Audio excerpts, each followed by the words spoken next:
Hello दोस्तों, आज हम बात करने वाले हैं नेशनल एजुकेशन पॉलिसी के बारे में, जिसके बारे में आपने न्यूज़ में पढ़ा और सुना ही होगा। 34 सालों के बाद मेजर रिफॉर्म्स आए हैं एजुकेशन सिस्टम में। बुधवार के दिन 6 साल के मंत्रणा के बाद गवर्नमेंट ने finally new national education policy 2020 को अनवेल्ड किया है, जिसके कुछ हाइलाइट्स हम आपको यहाँ पे बताने वाले हैं।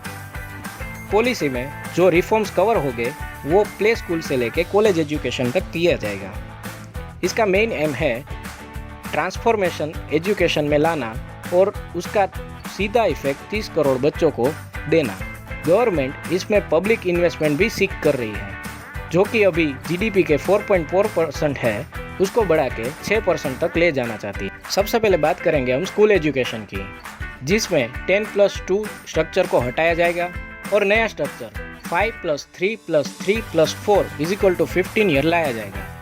साथ ही साथ व्यावसायिक ट्रेनिंग भी दी जाएगी, जिसमें 10 दिन की इंटर्नशिप लोकल एक्सपर्ट द्वारा दिया जाएगा। स्ट्रीमिंग सिस्टम जो कि अभी है साइंस, कॉमर्स और आर्ट्स, उसको ख़त्म किया जाएगा और स्टूडेंट्स को टोटली फ्रीडम दी जाएगी कोई भी सब्जेक्ट चूज़ करने के लिए। और बोर्ड एग्ज़ाम को लेस इम्पोर्टेंस दिया जाएगा और उसको इजी भी बनाया जाएगा। और कोई स्टूडेंट अगर चाहता है कि वो अपना स्कोर इम्प्रूव करना चाहता है तो वो फिर से ये एग्ज़ाम दे पाएगा। अब हम बात करेंगे 5+3+3+4 वाले स्ट्रक्चर का। पहले का जो स्ट्रक्चर था वो 10+2 था, जिसका मीनिंग था 10 साल तक प्राइमरी एंड सेकेंडरी एजुकेशन और +2 ईयर यानी कि हायर सेकेंडरी एजुकेशन, जो गवर्नमेंट ने बदल के अब 5+3+3+4 = 15 साल कर दिया है। लेकिन रुकिए, कहीं आप ये तो नहीं मान रहे कि ये 3 साल इसमें ऐड तो नहीं किए? तो आपको मैं बताना चाहता हूँ कि ऐसा नहीं है। हम पहले से ही 15 साल वाले स्कूल एजुकेशन में पढ़ रहे हैं, लेकिन उसमें जो पहले 3 साल थे वो प्ले स्कूल को माना जाता था। तो आप सोचेंगे तो ये नई पॉलिसी में इसका मतलब क्या आएगा? तो इसका मतलब ये हुआ कि अब से पहले 3 साल आपके बच्चों के लिए डेवलपमेंट स्टेज माना जाएगा, जो कि यहाँ पे हमने बताया हुआ है। इसमें हम पहले बात करेंगे 5+3 स्ट्रक्चर के बारे में, जिसमें पहले 5 साल जिन बच्चों की एज 3 से 8 साल है उनको फाउंडेशन स्टेज में रखा जाएगा, क्योंकि इस टाइम के दौरान बच्चों का ब्रेन मैक्सिमम डेवलपमेंट स्टेज में होता है। इसलिए उनका फोकस लैंग्वेज लर्निंग, खेलकूद और अदर एक्टिविटी में लगाया जाएगा। और बाद के 3 साल यानी कि क्लास 3 से क्लास 5 में उनका focus discovery and interaction based classroom learning में लगाया जाएगा। साथ ही साथ उनको भाषाई और संख्यात्मक कौशल का भी ज्ञान दिया जाएगा, और ये सब बातें उनको मातृभाषा में ही सिखाई जाएगी। और 3 लैंग्वेज सीखना उनके लिए अनिवार्य है, जिसमें से 2 लैंग्वेज भारतीय होनी चाहिए। अब हम बात करते हैं 3+4 ईयर्स की, जिसमें 3 साल यानी कि क्लास 6 से लेके क्लास 8 में स्टूडेंट को एक्सपेरिमेंटल लर्निंग पे फोकस करवाया जाएगा, जिसमें मेनली सब्जेक्ट्स हो गए science, mathematics, arts, social science and humanities. और साथ ही साथ उनको व्यापारिक कौशल भी सिखाया जाएगा, जिसमें उनको 10 दिन की इंटर्नशिप लोकल एक्सपर्ट के थ्रू दी जाएगी। अगले 4 साल यानी कि क्लास 9 से लेके क्लास 12 तक स्टूडेंट कोई भी सब्जेक्ट को चूज़ कर पाएगा, जिसमें उनको किसी पर्टिकुलर स्ट्रीम का बाउंड नहीं रहेगा। इसकी वजह से अगर कोई स्टूडेंट फिजिक्स के साथ हिस्ट्री पढ़ना चाहता है तो वो पढ़ पाएगा, जिसमें उसको व्यापारिक कौशल और अदर करिकुलम एक्टिविटीज़ का भी फ़ायदा दिया जाएगा। जैसे कि हमने बताया कि बोर्ड एग्ज़ाम्स ईजियर बनाए जाएंगे और लेस इम्पोर्टेंस भी बनाए जाएंगे, लेकिन फिर भी अगर कोई स्टूडेंट अपना स्कोर इम्प्रूव करना चाहता है तो ये एग्ज़ाम वो फिर से दे पाएगा। अब बात करते हैं कॉलेज एजुकेशन सिस्टम की, जिसमें सेट जैसी ऑप्शनल स्टैंडर्डाइज एग्ज़ाम्स होगी।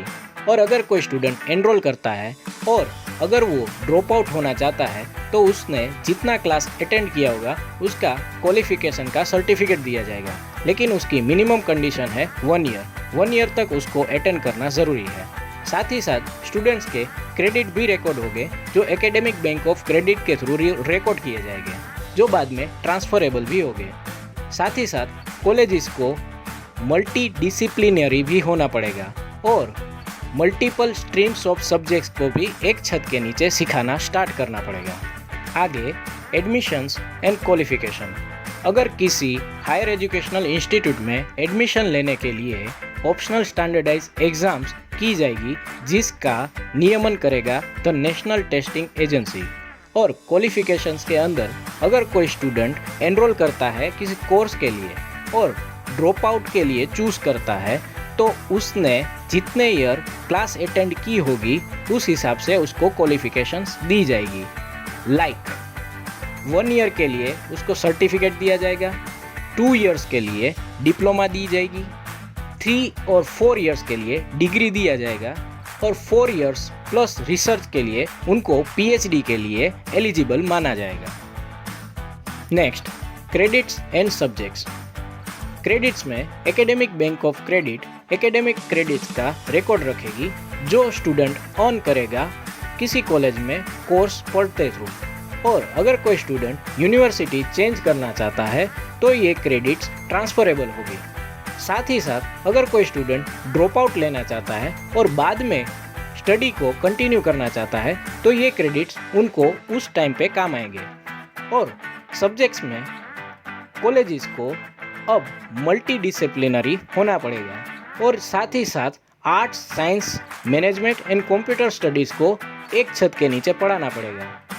2040 तक गवर्नमेंट का टारगेट है कि ये फेस में सिंगल स्ट्रीम इंस्टीट्यूशन का मॉडल पूरे देश में अपनाया जाए। ये सब मेन हाइलाइट्स थी द नेशनल एजुकेशन पॉलिसी 2020 की। होप आपको ये वीडियो अच्छा लगा होगा, तो लाइक करें, शेयर करें, कमेंट करें और सब्सक्राइब करें हमारी चैनल को और नोटिफिकेशन बेल आइकन को दबाना ना भूलिए ताकि ऐसी वीडियोस आपको मिलती रहे। और अगर आप किसी टॉपिक पे जानकारी लेना चाहते हो तो प्लीज़ कमेंट करके बताइए कि आप किस टॉपिक पे जानकारी लेना चाहते हो।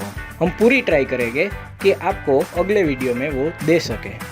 Till then, thanks for watching.